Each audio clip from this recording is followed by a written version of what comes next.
Hello, my friends. So, Rachel has released a video that gives a lot of context to Amberlynn and Emily's relationship through a bunch of new texts that Emily has given her. And what is wild about these texts is that it is a look into the twisted mind of Amberlynn Reid. The way she views her relationships, the way she views how people should be treating her and how she should be treating other people. And the amount of gaslighting and manipulation and victim mentality on display in these texts when she's just talking to somebody and there's not an audience and she doesn't think that anybody's going to see the conversation, it should be studied. I know we use that term a lot, almost jokingly, when it comes to Amberlynn, but this really should be studied as far as, narcissism and manipulation and gaslighting and stuff like that, because it is on another level. So, Rachel's video is over 2.5 hours long, so I guess let's just go ahead and get started. If you'd like to like and subscribe, that would literally be hectic. I'm not gonna lie.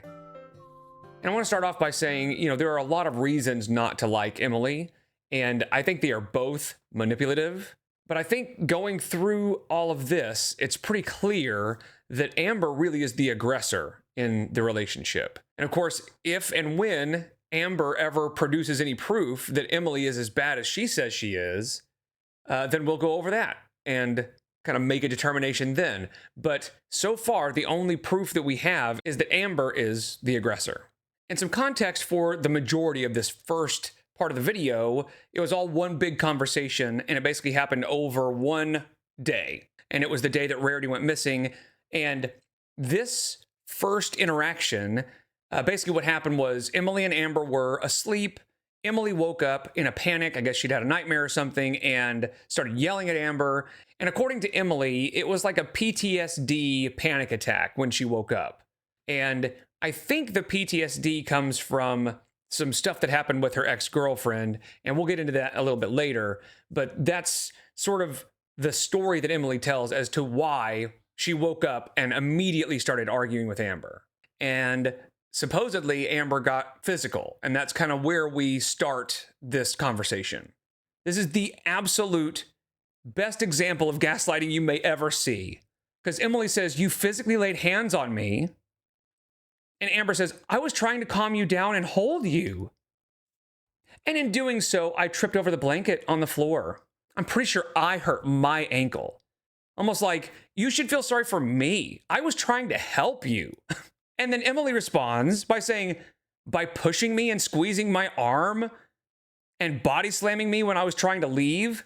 And that sounds like something Amber would do, right? She doesn't want Emily to leave. And so she grabs her and body slams her. Or, and I don't know that Amber maybe necessarily meant to body slam, quote unquote, necessarily, but she certainly meant to grab and keep her from leaving. And then if Amber tripped or whatever, that's no excuse because you shouldn't have grabbed in the first place, But I can also very easily see Amber freaking out and body slamming because she can't handle the fact that somebody's not doing what Amber wants them to do.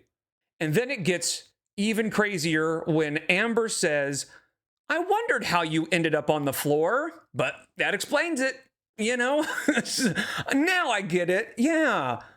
And then, of course, she says, "My fat fucking bullshit of a body knocked you over." Not me. I didn't knock you over. It was my body. And of course, she sort of self-deprecates. And that is a manipulation tactic that she uses all the time to try to fish for a little sympathy, and separates herself from her body by saying, "Yeah, that dumb body of mine, God, it's always getting in the way and pushing people over. What are you going to do?" But I'm glad we figured that out. We got to the bottom of it. So we're cool now, right? Like, shut up. And Rachel makes another good point in this video. And I will say that a lot because Rachel makes a lot of really good points in this video. If you read Amber's texts, they're all very verbose and trying to explain things far more than she really needs to. And Emily is very to the point, like, "You physically laid hands on me."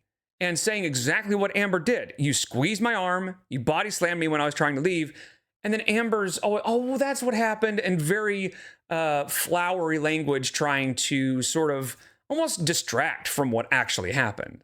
It's very clear, and it becomes clear throughout the messages as we move forward. One of these people is speaking with a lot of hyperbole, a lot of dramatic words, giving a lot of flap, a lot of like flowery language, and really, I don't know what the word is for it, like over dramatizing and over explaining, saying too much. And the other person is saying very straight, very simple, relatively short messages where their point is clear and obvious. And that continues the whole way through these conversations. I'm inclined to think the person who's telling the truth is the one who says it like this: you fucking pushed me. You'll see more of it as we move through. It's clear that Amber is the one who is, I don't want to say necessarily creating a narrative, although I think she probably is. Amber is the one who seems to be overcompensating, saying too much. And so Emily responds and says, you literally pushed me. That's how I ended up on the floor. And I'm inclined to believe her, especially given what Rachel says, I agree with. And that's the person that's just getting to the point, saying this is what you did, is far more believable than the person that's trying to tell a story, right? Trying to make it more dramatic than it might have been. But Amber responds, and in this next response might be the most gaslighty, manipulative language I've ever heard from anybody on earth, ever. So it starts out, it says, I didn't body slam you, and I didn't mean to squeeze your arm. What? I didn't mean to is no excuse. And then Amber starts the gaslighting. What the hell is happening? Like, why are you telling me these things? I'm supposed to just be able to do what I want and make you do what I want, and you're supposed to just shut up. What the hell is happening is such a weird response to you pushed me. So Amber says, you imagined a whole argument while you were sleeping, Emily. That scared the fuck out of me. Now you're thinking I put you on the floor? I would never do something like that on purpose, ever. So she's basically saying, you know how you imagined that one thing? Well, obviously, you're imagining all this other stuff, too. Now, if that's not the most gaslighting thing you've ever heard, I don't know what is. Like, to use that against her, first of all, right? Emily woke up in a panic and started an argument. Now, this is according to Emily. We don't know for sure, right? Because we do know that both Emily and Amber are both not great people in general. But either way, Amberlynn is basically just saying all that panic you just had, all those things that you were dreaming about, basically, that caused you to have a panic attack, that's also what happened when I pushed you down, or when you got knocked down on accident, that I didn't do. It was all just a dream. It's trying to make Emily second guess herself, and that is the definition of gaslighting. It says gaslighting is a form of psychological manipulation in which a person makes someone else doubt their own perceptions, memories, or understanding of reality. And it says a gaslighter will consistently deny things they said or did, even when there's proof to the contrary. Now, we don't have proof that that happened, other than the fact that this is a conversation between two people, and neither one of them had any idea that anybody else was going to see it. So nobody has any incentive to lie. But Amber does have incentive to gaslight and manipulate Emily in those texts. And then it says, a gaslighter will twist the victim's experience or memories to make them question their sanity, dismiss the victim's feelings as overreactions, or suggest they are too sensitive. Like, I feel like if you were teaching a psychology class or something and you were going over gaslighting and you came across this example, you'd be like, man, it's a little too obvious, you know, that's a little too extreme. It's not realistic, that kind of thing. Because Amber is literally saying, you imagined it. These things that you're saying that I did, you imagined it. If that's not gaslighting, I don't know what is. That's just wild. And then Emily responds, you literally did that after you told me I deserved to be abused. Amber told Emily that. And then Emily says, I'm sorry, but being with you is just not worth this bullshit. You just ruined any chance of this working. And then Emily says, you wouldn't push me, and that's out of the question, but you grabbed me. Right. Basically saying, because Amber said, I would never do something like that on purpose, ever. But she does admit to grabbing her. I'm not sure that there's a big difference between grabbing somebody and pushing somebody. Either way, you shouldn't be doing that. And the fact that Amber acts like that's just a thing that happens, that it's normal, is concerning. So then we get into some stuff about Jade, which is wild. And Emily says, this is why I don't open up to anyone, and I was stupid to trust you. And I agree with Rachel here. Yeah, you shouldn't have trusted her. It's Amberlynn Reid. Why would you trust Amberlynn Reid with anything? So we see Emily say, I was stupid to trust you, which I think is a fair characterization. I think anyone who trusts Amberlynn and brings Amberlynn into their home with all the things that we know she's done and does and her character, I agree. You would be stupid to trust that person. Yeah, exactly. Good point, Rachel. I agree. But this is where it gets interesting about Jade, because basically what it sounds like is Amber told Emily that Jade was abusive. Because Amber basically says, you were telling me that I must have made Jade abuse me. You said that, but I forgave you like I always do. But then it gets interesting because Emily says, I asked what the circumstances were that led up to her hitting you. Emily has been told a story that Jade hit Amber. So just keep that in mind, because we will find out in a little bit that the hitting thing was not true, according to Amberlynn, because of course she can't keep her story straight. So what I'm picturing here is Amber treated Jade like crap, and then Jade reacted in a way that Amber didn't like. And we will see that that happens with Emily too. If somebody reacts in a way that Amber doesn't like, she will call it abuse. She will say that you were being mean to me, when it's just them reacting to her being mean to them.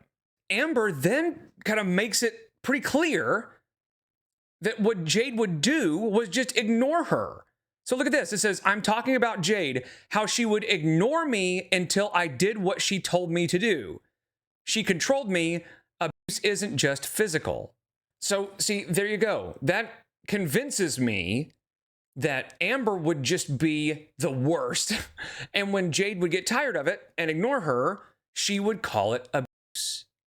Because Jade wasn't doing what Amber wanted her to do, which is really rich considering that she's calling what Jade did controlling. And then of course, right here where it says abuse isn't just physical, tells me that Amber wants Emily to believe that being ignored by Jade rises to the level of abuse. And I'm still convinced that the reason Jade was ignoring Amber is because Amber was just horrible and obnoxious. And we'll see that Amber is absolutely obnoxious when she wants something. She is relentless. When she wants you to do something or wants you to respond, she will not leave you alone. In fact, you can already see it in Emily's response. Amber's talking about Jade manipulating her and controlling her and abusing her and all that. And Emily's response is, stop calling me. But Amber doesn't even take the hint then. She won't leave Emily alone. She says, then answer. If you don't, I'm going to take that as a sign you simply just don't give a shut. Which, it's autocorrect, whatever. This sounds like a 12-year-old. This would get so annoying. It's no wonder Jade ignored her. And it just continues. Emily just keeps saying, stop calling me, stop. Call again and I'm blocking your number. And of course, she probably should have just blocked her number, but it just shows that Amber won't give up. Amber just wants what she wants, and if you don't give it to her, she will make your life a living hell until you either do or you talk to Mr. Snowflake and Rachel, because you don't have much of a choice. She shows time and time again that she has got absolutely no respect for the space, privacy, or autonomy of the person that she's dating. When Amber wants something from you, when she wants attention or affection, she is ruthless in pursuit of her goal. She will not stop calling you. So Rachel makes a great point in this part right here, where Amber says, because remember, Emily woke up from a nightmare, basically, and thought they were fighting.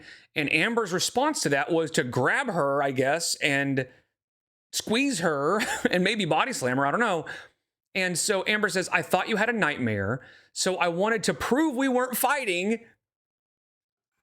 How do you prove you're not fighting? By grabbing someone and like shaking them or like holding them or whatever. Like that's, what are you talking about?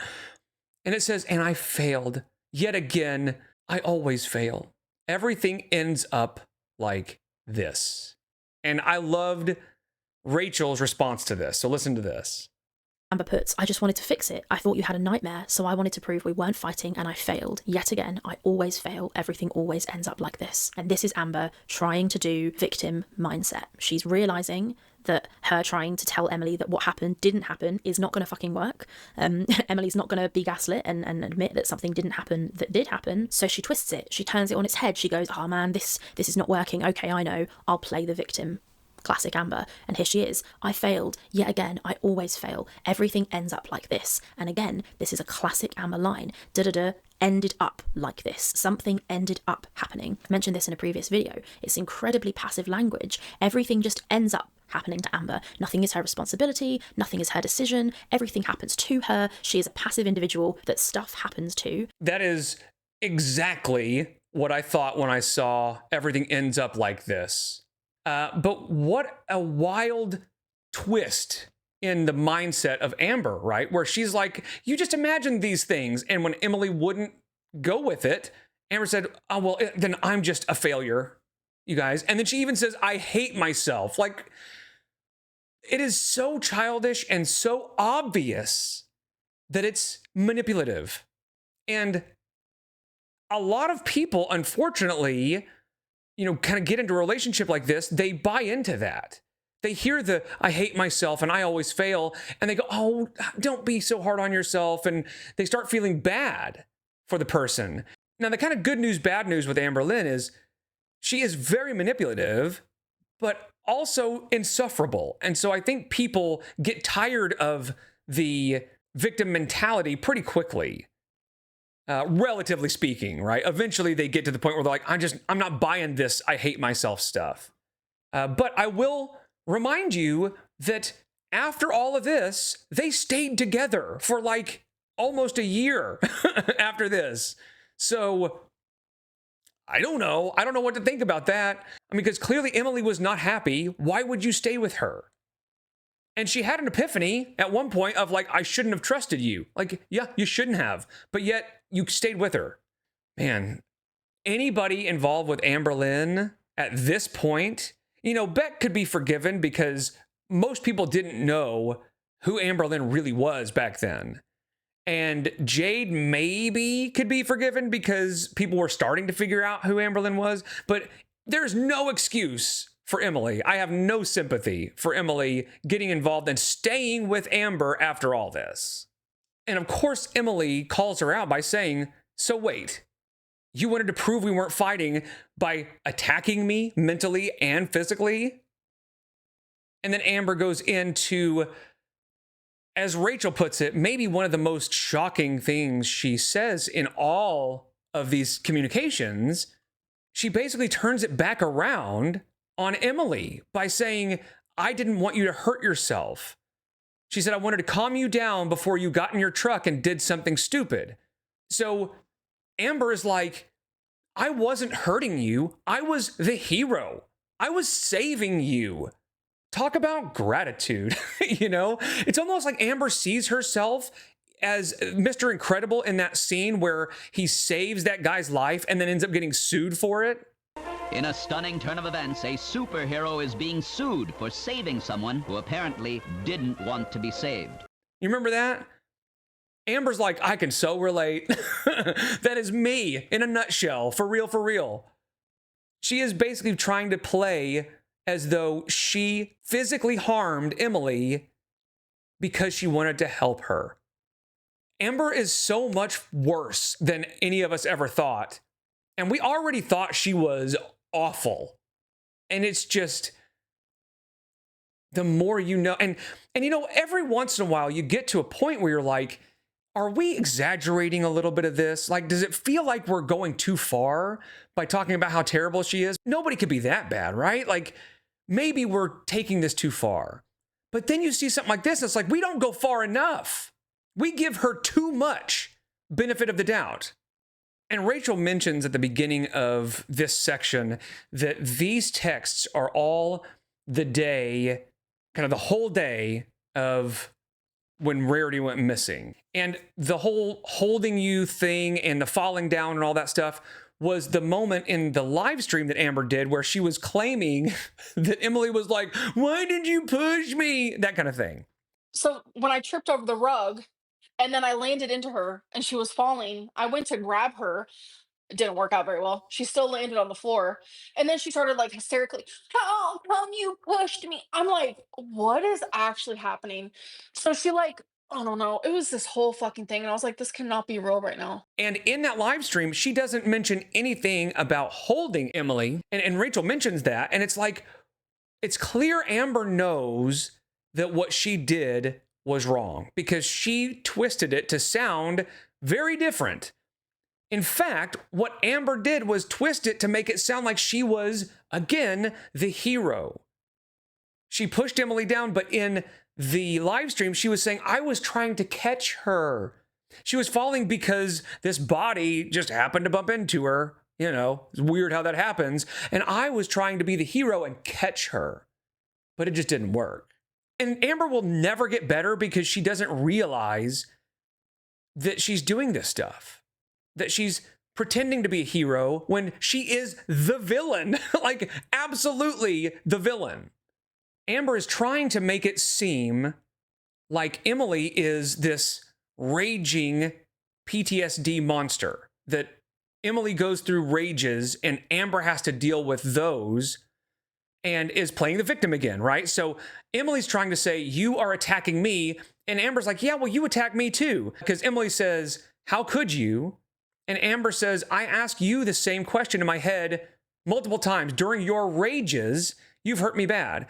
And Rachel makes a really good point that every time Amber talks about stuff that happened between them, it's always Emily trying to leave.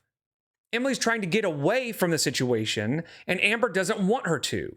Amber wants to talk about it now. I am the type of person that if I'm in an argument with somebody, like especially someone I'm in a relationship with, I'm like, I need to figure this out now. And then I start freaking out if they don't want to do it. A few times where during an argument, she would leave. That's just how she is. She would stonewall or she would leave. And I'm the opposite. I'm very like, let's attack this right now and get this argument done and over with so we can just love each other. So, yeah, it doesn't sound like Emily is the type of person that would rage and come after Amber. In fact, Emily says right here, PTSD or not, you don't lay hands on anyone. And of course, Amber, gaslighting again, says, I didn't hit you. I didn't intentionally push you. I didn't intentionally scratch you. And Emily's response here really puts things in perspective. She says, my rages where I try to leave and you don't let me because I have PTSD. And I think what she's saying there is like, I have PTSD. You are not letting me leave. And I'm freaking out because I want to leave. So of course I'm going to react. I'm going to respond to you not letting me leave. And she says, okay, Amberlynn, whatever makes you feel better or justify your aggressive behavior. So yeah, this sounds a lot like what we were talking about with Jade, where Amber is the aggressor. Amber is the one that's causing all the problems.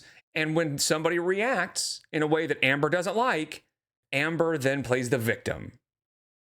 And Amber's entire argument, Amber's entire side relies on the idea that Emily has rages, which I don't know about you, but it sounds an awful lot like projection to me. And then, of course, gaslighting 101, Amber says, you know I'd never hurt you, Emily. Again, if you are writing a movie about an abusive relationship, this is too on the nose. You know I'd never hurt you, Emily. That is like too amateur for movie scripts because it's so obvious who the villain is. It would make a movie script seem dumb. And this is a line that Amberlynn actually used on Emily. Now, again, I don't want to sit here and like stan Emily, you know, because I know she's got issues as well. But it's clear that Amber is the queen of gaslighting and manipulation. And this is another great point from Rachel, and I wanted to add just a little bit to it. So let's just see what Amber says, how Rachel reacts, and I will add to it in just a second. So in just a second, you're going to hear Amber reply to a comment. Now, I went to the chat, and this is the comment that Amber's about to reply to. So this comment says, "She was hiding from you in the bathroom, question mark." Now listen to what Amber says in response to that. She's telling me, yeah, Grace, because anytime that I would start crying, she would leave the room completely. Imagine being so flippant about everything that's happening right now. Like, let's put this in perspective, okay? Somebody has just said she was hiding from you in the bathroom. Now, I don't know about you, but I have never been in a relationship where somebody had to hide from me for anything, unless we were playing hide and seek. Nobody has ever had to hide from me. So the fact that this is even a thing that somebody would have to respond to is already bad enough. And then the fact that Amber's like, yeah. And why was she hiding? According to Amber, because Amber was crying. That's all. Anytime Amber cried, Emily would just leave the room. Maybe because she got tired of your bullshit. And it is okay to walk away. And that's the problem, right? Amber thinks that if I'm crying, somebody should be tending to me. Somebody should be making me feel better because I'm crying. And if you don't, then there's something wrong with you. And if you don't, you're the one that's abusive. So she hears this statement that says she was hiding from you, and she was like, yeah, because I was crying. But let's hear what Rachel has to say about this for a second. Now, if we compare what Amber's just admitted, which is that Emily was in fact trying to get away from her when this physical altercation happened, to what Emily says in this screenshot here, which is that she was trying to get out of the room when Amber body slammed her, it makes it seem very, very obvious that Amber's story, the one she admits to when she's on livestream, which is when she always gets caught out in her lies, that story aligns perfectly with what we can see in the conversation that happens between them. Emily was trying to get away from Amber when all of this happened. Which is a common thing in all of these texts, is Emily trying to get away and Amber not letting her. So yeah, all of this adds up. And Rachel made a great point. Amber always ends up putting her foot in her mouth when she goes live. She doesn't think about the lies that she needs to keep up because she just talks off the cuff, you know? Was physically trying to move away from Amber. Amber claims that Emily would do this because she didn't care about Amber's feelings. That's what I had to deal with. Someone who did not care about my feelings at all. And that, again, Amber is saying, I was crying. Emily should have been doing something about it. And because she wasn't, Amber feels justified in whatever happens next. To the point where if somebody says she was hiding from you, she goes, yeah, nobody should ever be hiding from you for any reason, again, unless it is hide and seek or something. If it's a game, then have at it. Whatever your kink is, I don't care. But if they're hiding from you and you are not playing a game, you're the problem. And so here's another example of over-explaining. And that's something Amber is really bad at, is her lies always include far too many details and examples, and it just never really adds up because it's her trying to make it seem realistic, but she's not bright. So it ends up always being obvious that she's lying.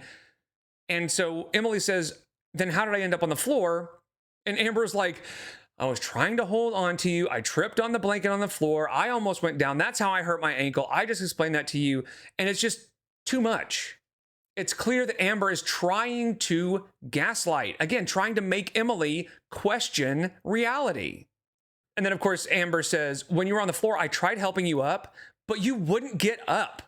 So I started rubbing your back, telling you it'll be okay. You told me not to touch you, so I stopped touching you. And Emily says, because you knew you effed up big time. And that's in my head, that's what I'm picturing, right? Amber freaks out, hulks out, right? Slams Emily. She says, "You wouldn't like me when I'm angry," and throws her down or something. Allegedly, possibly. And then realizes, oh shit, I really shouldn't have done that, and starts rubbing her back saying, it's okay, and then immediately starts trying to gaslight. Again, that's what I'm picturing, is Amber pulling a Wings of Redemption and then immediately Darvoing all over the place. And then, of course, Rachel brings up the obvious question in the room is, if you knew all of these details, right? This is all the same day. In fact, this is 11:02. The first text that we're going to talk about was from 11:02. This is from 11:07. So it was 5 minutes later, and there's been a lot of text. 5 minutes ago, Amber said, "I wondered how you ended up on the floor, but that explains it. My fat bullshit body knocked you over." Again, glad we got to the bottom of that. 5 minutes later, she's like, here are all the very precise, explicit details of exactly how you ended up on the floor, according to me. And we're going to move on to a new section here in a second, but I just wanted to kind of point out something that Rachel said. Amber's story keeps changing. Amber first said, "I don't know how you ended up on the floor." And then it was, "I tripped and knocked you over and hurt my ankle." And then here it's, "My goal was to hold you and calm you down." So it's clear Amber's story keeps changing and Emily's really doesn't. It's just, you put your hands on me and the details really don't matter that much. You shouldn't have put your hands on me. That's the bottom line. And of course, Amber, you imagined it. I don't know what you're talking about. So we go on to, I mean, it just gets crazier, honestly. And Rachel makes a good point that it's 4:26 in the morning, and this was on a Sunday. Amber says, "Do you want me to call my mom? Because I will." Almost like, do you really want that? And then Amber says she said she's awake, which means she's already contacted her mom at 4 in the morning, or maybe not. We'll find out in a minute that Amber uses, "I'm going to call my mom," as sort of a running threat to Emily. Almost like, I'll do it. Don't make me do it. So it's hard to say whether or not Amber actually ever did contact her mom, but I wouldn't put it past her to completely ignore boundaries and etiquette and just call her mom at all hours of the night just to tell her what's going on with Emily. So I'm sure Mama Lynn loved that. And I love Emily's response because she said, "You want me to call my mom? Because I will." And Emily says, "Yep. You can tell her I'm kicking you out because you took a chunk of skin out of my arm." And we are going to get into the nail marks on Emily's arm and that whole thing. That's later in the video, but it'll probably be in part 2. I think I'm going to split this into 2 parts. And then, of course, at the bottom it says, "I'm calling her now." No answer. So wait, how did you know she was awake? Amber's just so full of shit, and she doesn't realize how stupid it sounds when she does something like this. And you might notice at the top of this screen, Amber says, "I take full accountability." And you might think, what? Amber is taking full accountability? Wow, that's a first. Way to go, Amber. Let's see what she's taking accountability for, exactly. So remember when I was talking about an ex-girlfriend of Emily's that did some stuff that caused Emily PTSD? Basically, Megan pulled a weapon on Emily, and it was just a big deal, okay? And apparently Amber said that Emily deserved it. But when Emily calls Amber out for saying that, Amber's first reaction is, "No, I didn't." And then she kind of goes on to explain. And then Amber says, "I should have never said that." Now, if she had stopped right there, you could sort of argue that she kind of took accountability, even though she immediately said, "No, I didn't." But then she goes on to say, "In my brain, I remembered what you said about Jade. And since I was angry, I wanted to say it back to you." And then she says, "And I shouldn't have. I regret it. I take full accountability." No, you don't. You just blamed Emily. She said, "It was your fault that I said that. I take full accountability." And Rachel makes a really good point here when Emily says, "Yes, I do love you," which I think we can all agree that Emily only loved Amber for one reason. But anyway, she said, but I also don't deserve what just happened, talking about the body slamming and all that stuff. And Amber responds, you don't, meaning you don't deserve what just happened. And this is what Rachel says, and I couldn't have said it better myself. Amber's just spent all these previous messages trying to convince Emily that it didn't happen. But here, when Emily says, I don't deserve what just happened, Amber goes, you're right, you don't. Yeah, Amber says, you don't. I was scared, truly horrified. I'm really sorry. And like Rachel said, if it didn't happen and Emily said, I don't deserve what just happened, you would say, it didn't happen. I don't know what you're talking about. But of course it did. And here we have Emily saying, I'm really disappointed. This is why I don't trust people. And Amber saying, yeah, same here. Because Emily had said, I wish you loved me like you said you did. And Amber says, yeah, I wish you loved me like you said you did too. And I'm disappointed too. Again, just no, me. Amber says, this is why I'm going to leave. My mom isn't answering. And then, of course, when Emily says, don't even say that bullshit, Amberlynn. You can't hurt people. Amber immediately goes into this victim mentality tirade. Once somebody calls her out and says, you are hurting someone, she can't handle it. That narcissism and that victim mentality. In this world, nobody gets hurt except for Amberlynn. So if you're saying I'm hurting somebody, I'm going to tell you exactly how that's not the case. It's me that's being hurt. And that's what she does here. The way you have treated me and the awful things you have said to me has literally made me feel worthless, but you told me you'd change and work on it and blah, blah, blah, blah, blah, blah, blah. And then, of course, at the bottom, it says, how I reacted sucked. I shouldn't have reacted with yelling. I shouldn't have said that one thing about Megan. I'm fully aware.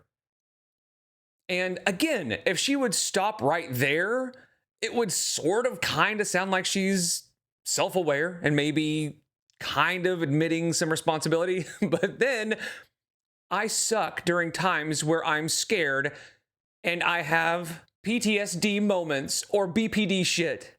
I hate myself. Trust me. I wish I was better for you. So then maybe you wouldn't have moments where you lash out at me. Maybe this is all my fault. Maybe I deserve this pain. But I love that she says, I wish I was better for you so that you could be better for me. Like, you can't make this shit up. I don't know how this person exists. I don't know how somebody this narcissistic and this gaslighting exists on Earth. So Emily says, you didn't just lash out. You just told me you agree with the haters that I caused what Megan did to me, when you literally told me the opposite hours earlier. So I tried to leave. You physically put your hands on me. And she just sort of ignores it and says, I finally find someone I love fully and wholeheartedly, and this happens. This happens. Not Amberlynn happens. Not anything Amberlynn did happens. This. Just stuff happens to Amber. Rachel said that at one point in the video where in Amber's mind, nothing is her fault. Everything happens to her.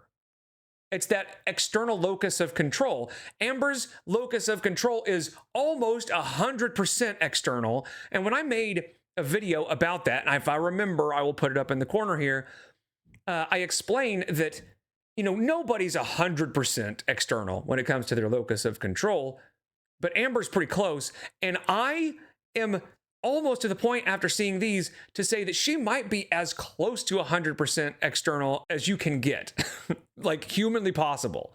And of course, Emily says, after that incident with Megan, she says, after everything you already know about my PTSD and how it still affects me to this day, you use it against me. Of course, Amber does.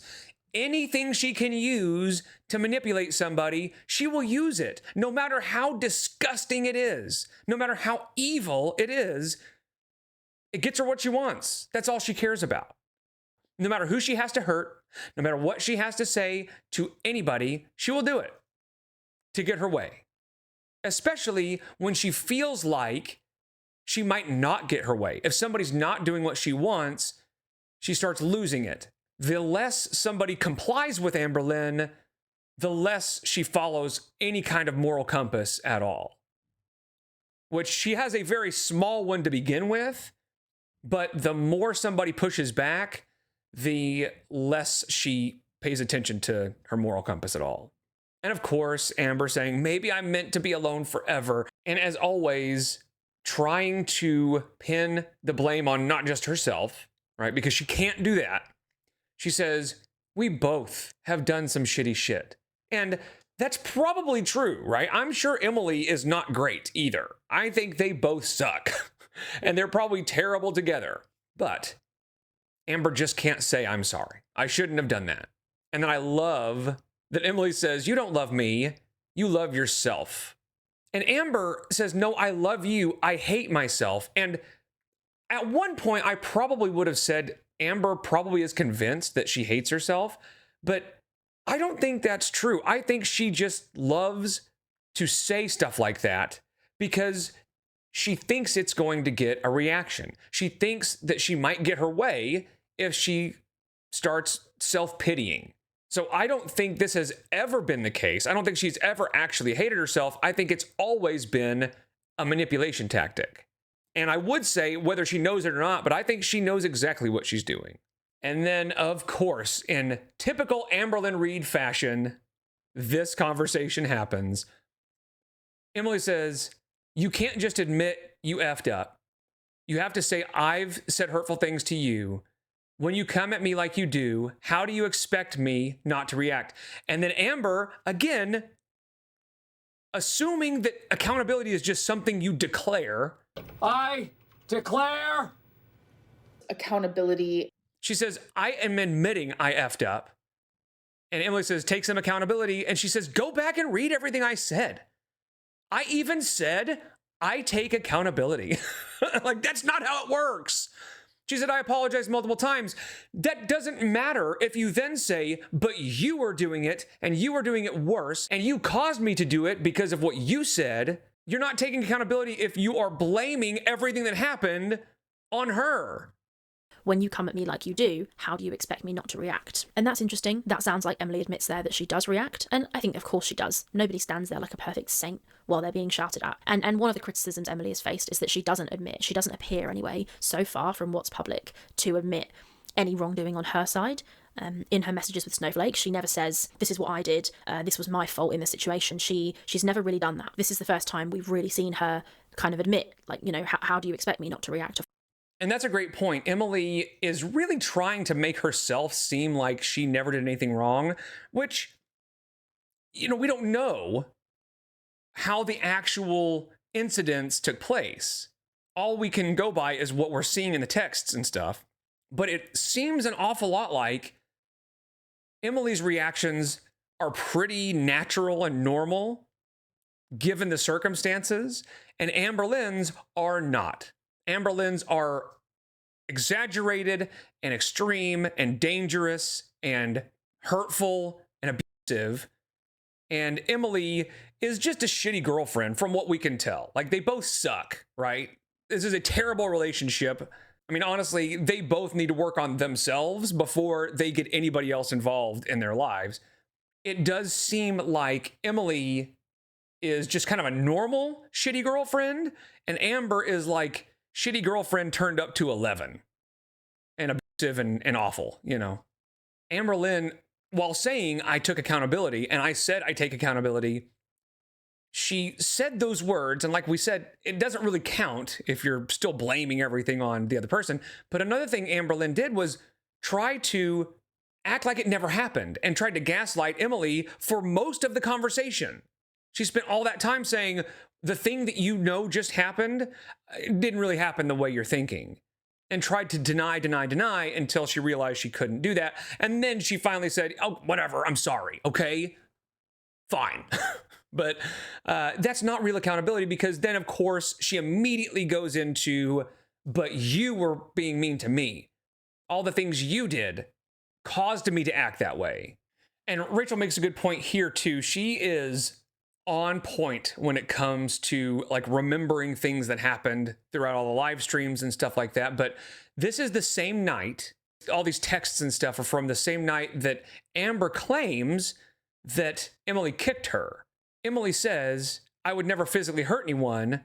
And Amber doesn't say, but you did, or anything like that. She just goes on to then complain and blame Emily for everything. And you'd think if Amber had been kicked, she would mention that here. This would be the opportunity to say, but you kicked me. And you know that if Amber actually got kicked, that's all she would be talking about. Every text would be like, you kicked me. Remember when you kicked me? I can't believe you kicked me. That would completely control her mind. Because she would actually be able to be a victim at that point. Can you imagine when she could actually be a victim instead of pretending? But as Rachel said, the things that Amber doesn't say are often more revealing than the things she does. So the fact that she doesn't say anything about being kicked right here is kind of telling. Also, look at how much bigger her arms are now.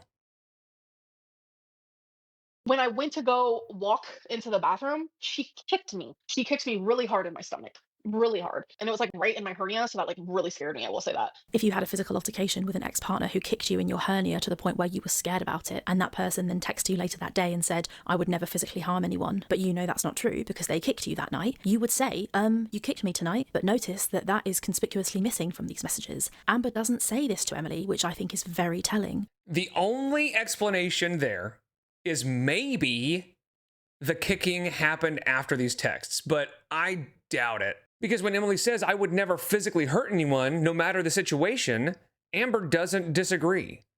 So if a kick did happen and it was after this, then that would seemingly be the first time Emily's ever done anything like that to Amber.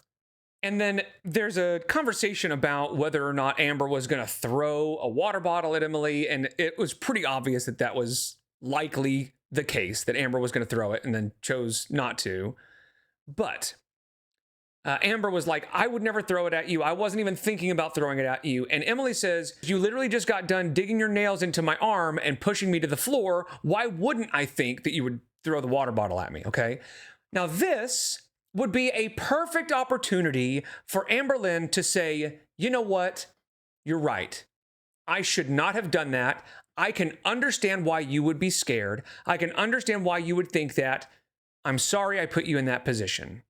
And that would make a pretty healthy way to spin the conversation to where they can actually talk about it. But that's not what Amber does. Once she actually gets pushback from Emily and realizes Emily is not going to drop it, Amber says this conversation is going nowhere. And I've explained myself multiple times. I've apologized like I always do. My mom won't answer. I'm lost and broken and hurt and confused and remorseful and scared and alone. All she had to do was say, you know what? You're right. That sucks. I shouldn't have done that. I'm sorry. And what do you think Emily would have done at that point? She would have felt relief. She would have been like, okay, now we can actually talk. But as soon as Amber is sort of forced to take any accountability or responsibility or not deny what's going on, she just gives up and says, you know what? Never mind. I'm not even going to talk to you about it. Because she can't. There's nothing she can say because she's in the wrong. But she will never admit it. And of course, Amber playing the victim with all the I'm lost, I'm broken, and all that stuff. And of course, she throws in remorseful because that's what they do, right? When I say they, I mean like narcissists and gaslighters and stuff like that. They say, I'm remorseful. But when you say, for what do you think Amber would have said? She would never actually admit what she's feeling remorse for, but she will say, I'm remorseful. I feel so bad for what happened. Not what I did, but what happened. I would love and of course, Emily doesn't do this, but I would have loved for Emily to say, what are you remorseful for? And I bet money it would be something like that the relationship ended up this way, that things turned out the way they did, that all these things happened not for anything Amber did, but just the way things ended up. I will say, though, I do like Emily's response, and that is, you did it to yourself. Short and sweet, to the point. And of course, Amber, again, tries to turn things around on Emily by saying, you said you can't survive without me. And remember, at this point, Emily is really kind of rebounding from her fiance that passed. We all know Emily wanted Amber for one reason, and that was her body. And whether or not that was the case with the fiance, we don't know. We're not going to speculate on that. But when her fiance passed, she said she was feeling so much grief, and she sort of rebounded with Amberlynn. So in this moment, I can see why Emily would say something like, I can't survive without you, things like that, because she was feeling a lot of really heavy emotions and really probably didn't handle things the way she should have by immediately getting into a relationship with Amberlynn and being as serious as they were. And it's Amber, so that was not smart. But Amber says, you said you needed me. You said you don't want me to leave you and break your heart. She says, you said you wanted to self-delete, that kind of stuff. And then Amber says, promise you won't hurt yourself. Like, you were hurting her. She feels like she's in danger when you are with her. I mean, she felt like she needed to hide from you. So leaving her is the better alternative. But of course, it's Amber, so she's like, I know if I leave, you might just fall apart. So promise me you won't hurt yourself when I go. Like, I will celebrate when you're gone at this point. Oh, also, I forgot to show the call logs from where Amber just would not stop calling Emily. And that's when Emily was like, you need to stop calling me. Stop calling me right now. If you don't stop, I'm going to block your number. And it's because she just would not stop. Look at this. Every few minutes, she kept calling. And the reason I bring that up now is because there's some messages here where, first of all, Amber brings up Colleen, which is always a point of contention between them. And Amber always made it seem like Emily was using Colleen as a weapon, but it's clear that Amber is the one bringing her up. And it is obvious that Amber was jealous of Colleen, that Amber really wanted to be Emily's new Colleen. And Emily was just never going to get there. And that drove Amber nuts that she could not be as good as Colleen. But they get into a fight about who spent more money on stuff. And I'm not going to get into that. But listen to what Amber says. She says, I hate you. You broke me, all while I was trying to love you. You destroyed me, all because I wanted to call you. It's like, there's a point where you're calling too much. So I can understand destroying somebody if they're calling you every 3 minutes, nonstop, even when you tell them to stop. I mean, I wouldn't physically break someone, but I would definitely tell them to fuck off and leave me alone. And this conversation was from February. So they had already been to the Billie Eilish concert. And, you know, this is not long after Amber got back from Wisconsin, kind of relatively. It was a month or two after. But just look at what Amber thinks is so horrible that Emily did to her, right? Emily says, I didn't do shit to you. And she says, you belittle me, you cuss at me, you say awful things to me, you hang up on me, you block me, you treat me like garbage, you are never there for me, you do nothing for me, you never show that you care about me, you only say bad things about me. Now, first of all, there's nothing physical in any of this, but it just comes off as so self-centered and like, you should be doing all these things for me. And again, they went to Billie Eilish on Emily's dime. And Rachel brought that up. Like, this is not long after the Billie Eilish concert that Emily treated Amber to. And it comes off as so entitled to treat somebody the way Amberlynn supposedly treated Emily. And it was because of stuff like, you do nothing for me. You never show me that you care about me. You're never there for me.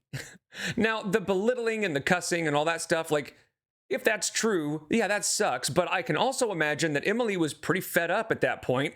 However, I gotta reiterate that they stayed together after this for like 8 months. So while I do have a little bit of sympathy for Emily because of the way Amber treated her, I kind of lose that sympathy whenever I realize or kind of am reminded that after all of this, she stayed with Amber long distance. Now, I would bet money that Emily was probably off talking to other people and probably meeting up with other people. And, I don't think she was faithful at all. I would be really surprised, which is gross to think about because we know what Emily is into. But I still just can't really find my sympathy bone for Emily when they stayed together up until basically the snowflake situation type deal where Emily leaked all those messages and that's when they broke up for real, apparently. And there is still a chance that they're still together. It's unlikely. It's more unlikely now than it ever has been, but they stayed together after this. So who knows, man? I mean, they clearly both are gluttons for punishment. And here Emily says, besides saying something about Colleen, that was the worst thing you could have said to me. And I think she's talking about what Amber said about Megan. Because here it says, that would be like me saying you deserve to have a fucked up childhood. And then getting aggressive with you when you got upset about it. And that's a great point. And it sounds like something Amber would do, right? Tell Emily that she deserved what happened with her and Megan, and then when Emily reacts and gets angry and is like, why would you say that to me? Now, there's no telling what Emily actually did. She probably yelled a lot, and probably said some really mean things. But then Amber plays the victim. Amber then says, well, look what you're doing to me. How could you do this to me? And completely leaving out the part that she played in causing the problem. And Rachel brings this up, but it's wild how Amber, instead of just saying, I shouldn't have said that, or maybe nothing, just not saying anything, she, again, turns it back on Emily and says, during one of your first rages, you literally said, and I quote, no wonder why your parents don't talk to you. You've also said things about my size, which is my biggest insecurity. And Rachel also points out that's a little weird that Emily would make fun of her size and, call her Pocahontas and stuff like that when, we all know Emily likes it, but that leads me to believe that Emily is probably about as manipulative as Amber, and she knows how to push Amber's buttons, and so she does. But I just don't think Emily is aggressive like Amber. I think they're both manipulative, but I think Amber is the one that takes it to the next level of horrible. Again, when Emily says, you shouldn't have said that, Amber gives this whole spiel about how, well, yeah, but you said these other things. And she says, that does not excuse what I said, which, again, they will slip in a little bit of I'm sorry type of language. And it says, but it shows that we both say things we don't mean. And that's about as much accountability as Amber's ever going to take, which is zero, where she says, yeah, we both did things we regret. So I declare that accountability has been taken. And then the wildest part of this text, I think, is when Amber says, I even begged you for an hour to accept my apology and speak to me. Here's just a tip, a pro tip for everybody out there. Don't ever beg anybody for anything for an hour. Don't try to get somebody to talk to you for any reason for an hour. They will talk to you when they want to talk to you. And it's wild that she doesn't see a problem with that, right? Not only is she okay bugging someone for an hour, she's okay then saying, I bugged you for an hour. Almost like I did the right thing by bugging you for an hour or begging you for an hour to talk to me. What else was I supposed to do? Like, that's the problem, right? She doesn't understand the begging and bugging for an hour is part of the problem. not part of the solution. And Rachel makes a good point here too. Emily says, I apologize for the things I've said out of anger when my hormones were messed up. And to me and to Rachel, that sounds a lot like an Amberlynn type of accountability, right? I'm sorry I did this thing, but it was because of my hormones. So I think they're a little bit more alike than either of them will admit. You know, I think they both have accountability problems and responsibility problems, but it's clear that Amber is far more aggressive than Emily, at least according to everything we've seen so far. This is where things get a little weird and gross, maybe. Emily says, you were upset that I didn't cuddle you like I said I was going to when I did. And Amber says, you didn't cuddle. You cuddled my leg for maybe 2 minutes, and that was it. Now, I mean, come on. We know why. I mean, I don't know what to say about that other than, you know what I'm getting at there. You know, like, there's only one reason somebody would, like, want to specifically cuddle Amberlynn Reid's legs. And this also continues Amber's I'm going to call my mom stuff. And as Rachel also points out, there are several differing stories on whether or not Amber has called her mom, or if she's going to call her mom, or if her mom even knows what's going on. Amber actually says, you know, at that one point she said, my mom is awake, and so I can call her any minute. And then later she's like, do I need to call my mom? If I do, that makes it real. Like, clearly saying she had not called her mom. So she's using her mom and like the act of calling her mom as sort of this pawn in her game where it's the threat of calling her mom, right? It's like, you know, if things don't change, I'm going to have to call my mom. Is that what I'm going to have to do? Am I really going to have to call my mom? And think about what she's saying she's going to do is call her mom to have her come pick her up 12 hours away. So I'm sure her mom was thrilled to be involved in all this because Amber clearly called her mom several times because she kept saying, I called, but she didn't answer. So I bet she called her mom constantly. And I'm sure her mom finally just put it on silent and was like, I don't want to deal with this. And now we're at the part that I think is going to sort of go viral in Girl World. And I know Jordy will be talking about it.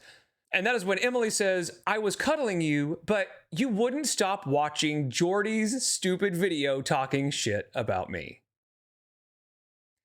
Yet again, we have another one of Amber's exes saying that she's watching reaction channels. Of course she is. It's probably all she does. She sits around all day watching anything she can find about her. And this conversation was happening because Emily, you know, has a job. She was a nurse and she worked long shifts. And when she got home, she didn't feel like cuddling or whatever. And of course, Amber was like, I don't care what else you're doing in your life. You should drop everything and do what I want you to do. And of course, she makes it weird by saying, but while awake, I was craving your skin and touch and warmth. Like, shut up. I think she thinks she sounds more grown up when she talks like that, honestly. But she just sounds weird.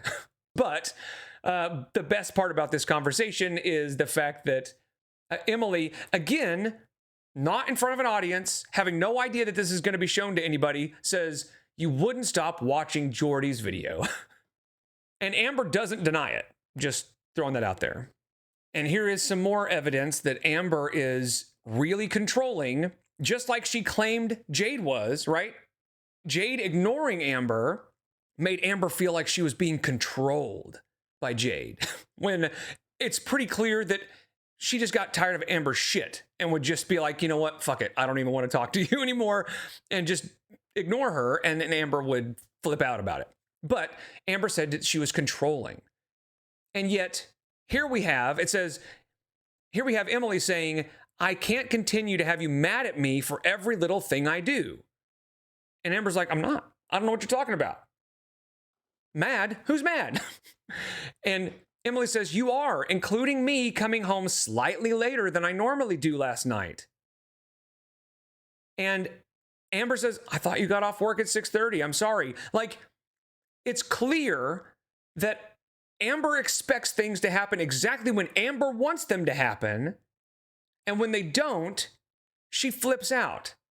And then, of course, Amber then goes into the self-pity, self-victimization thing. I'm sorry for everything. I'm sorry. We both have made mistakes and apologized. But this is alarming that, if Emily didn't come home exactly when Amber wanted her to or expected her to, there was hell to pay. And of course there was.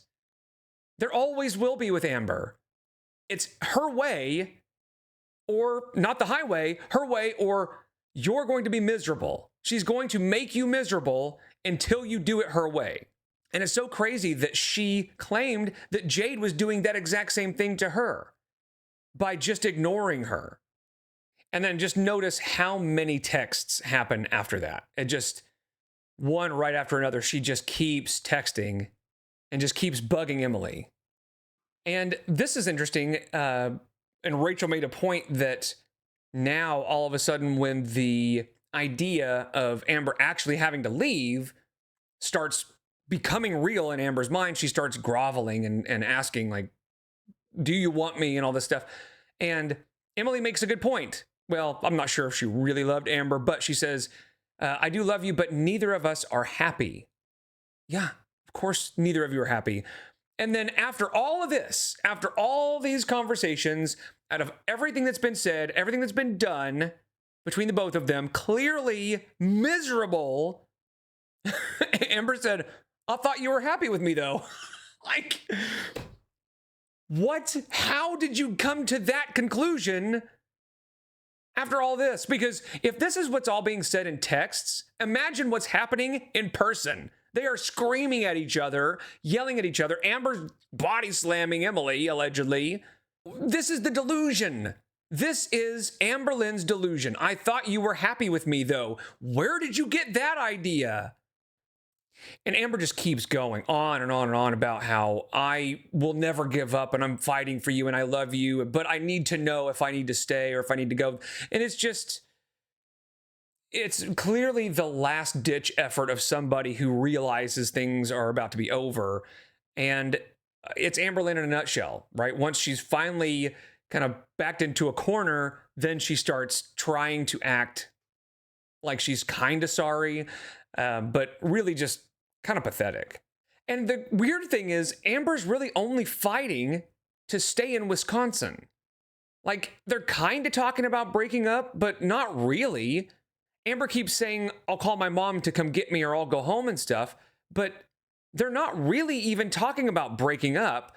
I mean, there are a couple of moments in these texts where she says, if you're going to break up with me, tell me. But generally speaking, Amber's freaking out because she doesn't want to go home. She wants to stay in Wisconsin. That's what she's fighting for. And even though Amber went home, they didn't break up. And this is a great example of her bullshit that she's trying to pull. I just want us to be touching right now. A hug that we both feel strongly.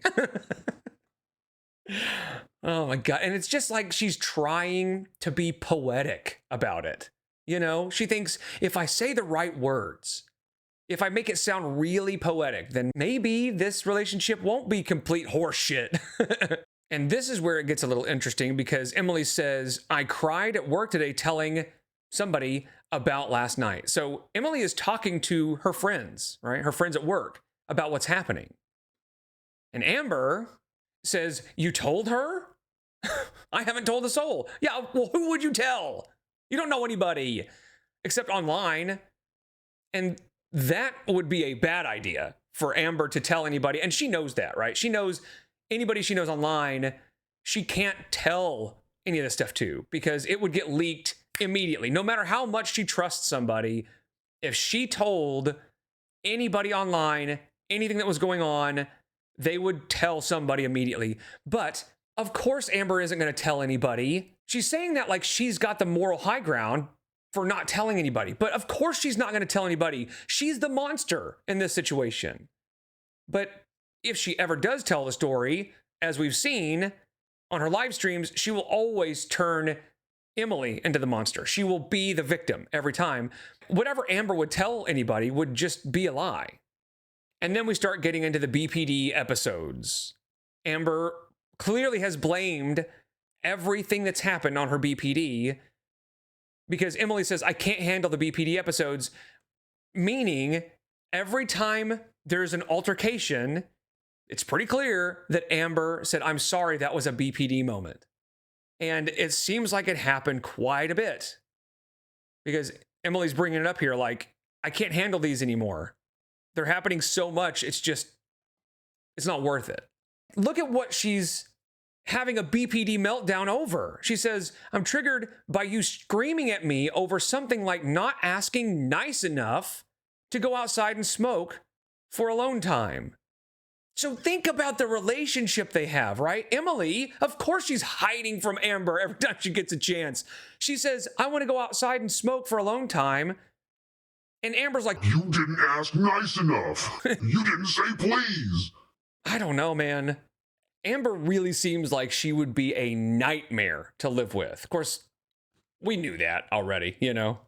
And notice that Amber doesn't say, I didn't do that, and doesn't say, I don't know what you're talking about. I wouldn't get triggered over something like that. She just says, I'm getting help for the BPD episodes, which we know is a lie. Of course she's not getting help for them. What she's saying here is that she has called a therapist and she says, I'm waiting for them to email me back. It's the weekend, so they aren't working. There's always going to be one of those kinds of excuses, right? I'm just waiting for them to email me back. Or, yeah, I sent them a message, but, they haven't responded yet. Because, of course, she didn't. It's Amberlynn Reid. She's not going to take a minute or two to find a therapist. And then, of course, she goes, I know it's hard and exhausting, and I'm so very sorry for that. Not I'm so very sorry for what I've done, but I'm so very sorry that my BPD is exhausting. And that's how she treats her BPD. She uses BPD as this other entity that is causing all the problems, right? That is getting in the middle of her relationships and causing her to act this way. It's like a demon ghost thing that is ruining her life. And she just needs to take care of that thing, but she just doesn't. If she actually has BPD, which, I don't doubt that she probably does have some BPD, but I doubt it's been diagnosed. But if she does have BPD, she needs serious therapy, like really hard work type therapy. But also, we know she's a narcissist, and she likely has a pretty severe case of NPD. And I'm believing that far more now after reading a lot of this. And then she goes on to say, but we love each other, and you said you didn't think you'd be able to find this kind of love, and yet here I am. And that was kind of a point of contention when it came to Emily, because she said basically that same sort of thing about Colleen at Colleen's funeral, and then posted something similar about Amber. Emily, aka Tommy, reading her eulogy at her deceased fiancé's funeral. It's a type of love that you don't know until you actually feel it when you experience it.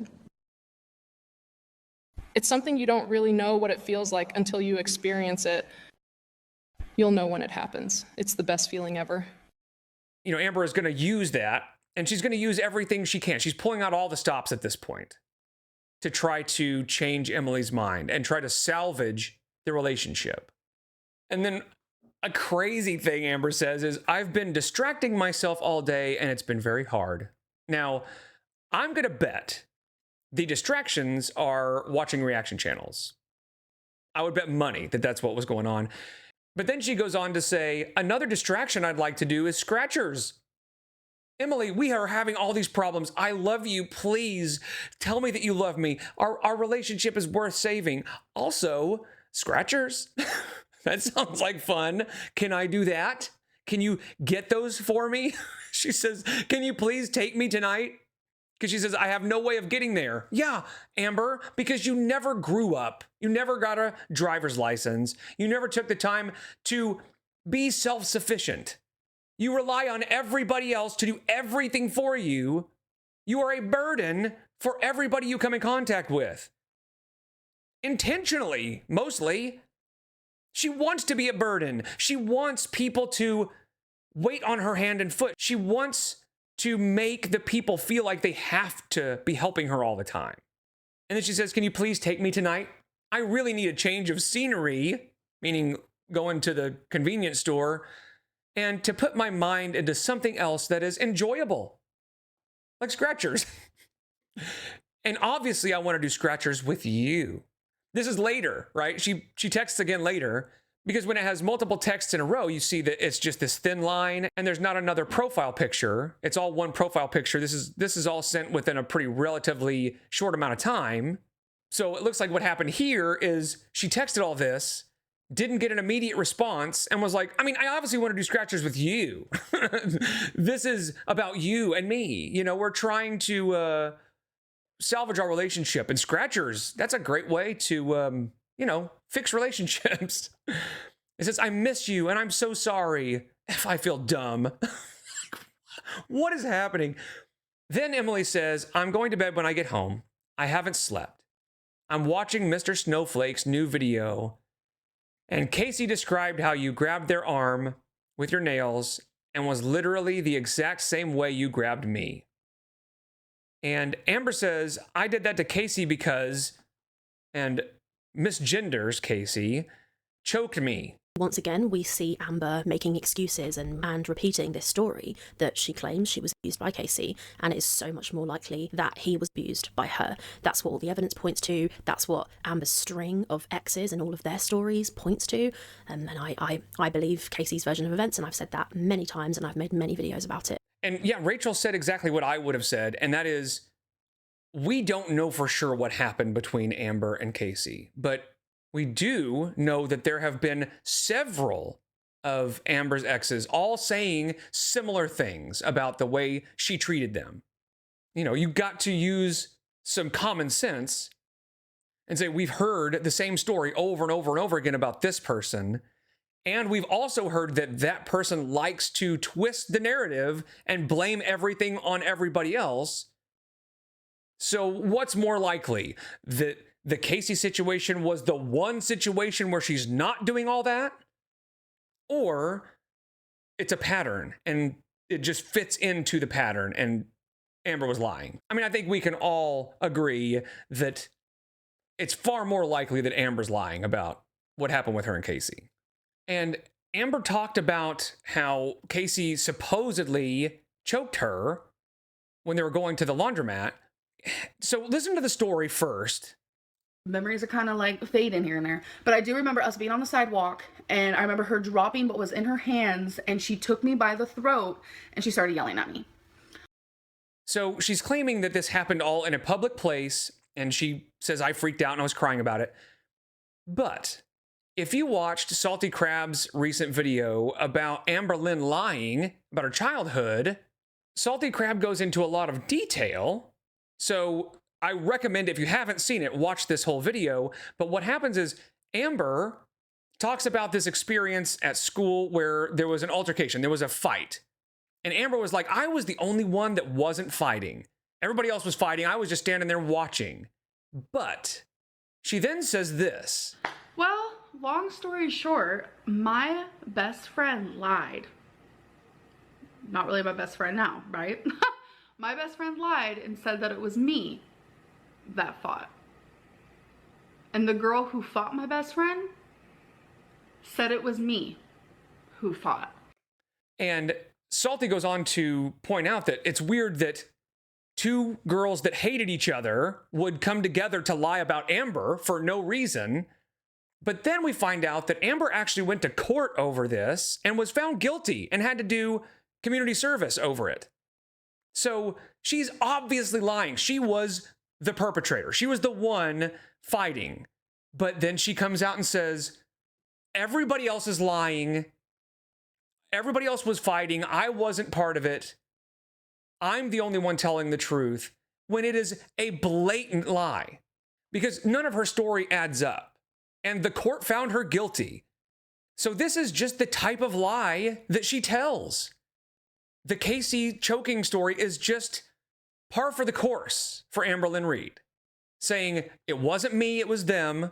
It just sounds an awful lot like the story of the girls fighting at school and her just watching. She wasn't even a part of it, you guys. They lied. Everybody else lied. So I'm going to stop this one here, and I will pick up where I left off in the next one. But so far, what we are seeing is a glimpse into Amberlynn's mind when she doesn't think anybody's listening or watching or will hear what she has to say. And what we are getting is like severe narcissism and gaslighting. And I knew it was going to be bad, right? I always knew that if we ever got to see behind the curtain, so to speak, that we would be shocked at how much worse Amberlynn really is when she doesn't think anybody's watching. But I think it's even worse than even I expected. Man, we had no idea. But again, I really don't have a lot of sympathy for Emily because of the fact that even after all this, when Amber went home and all Emily had to do was say, I don't want to do this anymore, she didn't. And maybe we can give Emily credit for breaking up with her, but the problem is they've both lied about their relationship and both said that they've broken up for so long that nobody's ever going to believe them anymore. Even with this, like, I'm more inclined to believe that they're not together anymore because of this video and the fact that Emily's talking about Amber again. But even with that, it's hard to be 100% sure. But anyway, I appreciate you guys so much, and I will see you in the next one. Take care.